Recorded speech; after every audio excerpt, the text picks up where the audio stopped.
আমার এই মুড়ি যে একবার খাইবো ও সারা জীবন মোহ লাগিয়া থাকবো। বিল গেটস, এলন মাস্ক এগুলো সপ্তাহে সপ্তাহে একবার খাইবার লেগিয়া অর্ডার দিয়াও খা নেও। না ভাই, মুড়ি স্বাদ হচ্ছে না, স্বাদ করে বানিয়ে দাও। কি কও, এত স্বাদ করে বানাইলাম তাও স্বাদ হইছে না? ও মশলা আরেকটা দেওয়ার মন নাই।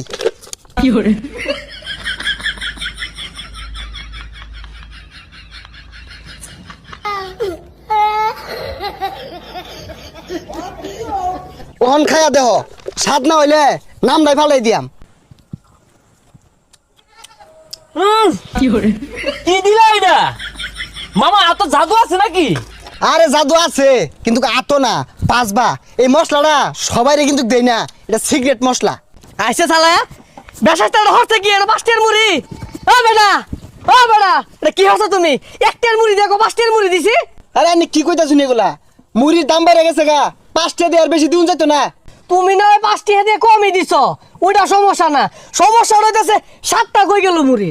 ও কাহা, এটা এরুমি হরে পয়লা বান না কি জানি একটা মশলা আছে দেয় না, ওর কইলে ভরে দে, আমার দিছে সাত। এই বেটা, আমার ভোলা কি মাংনা খাই রাইছে? তুমি সিগারেট মশলা যে দাও না?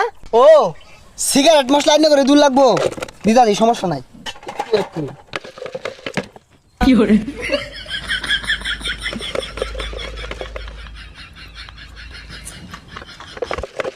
ও না খায়া মুড়িটা খায়া ঘুমা ধরে যাবো, খাই খেলে দুই বাপ পুতে খায়া দেখুন কি একটা টেস্ট আইছে। বন্ধ চলছে তু। এ বাইস্তা, তুমি কি খাইতাছ এগুলা? আরে মুরব্বি, আমি তো টেস্টি বুঝুন না, আর কই করবা কি বাবু? কুত্তা বেটা গিয়া জমায় না। হ বাইস্তা, ঠিকই কইছ। কুত্তার পেটে গিয়ে জমাবো কেলে গিয়া, গুঠি গিয়ে জমো। কা কি আমার কিছু কইলেন না, তোমার কম গেলে গিয়া হারাম দাদা 5টা দেখাইল রয়েছে। ও কাহা? আর মেয়ে রাগ করে হারাই দিয়া কে আমার দিয়ে একটা খাইতা। আমার মুড়ি যে একবার খাইছে ওই বিছনাতে উঠছে না।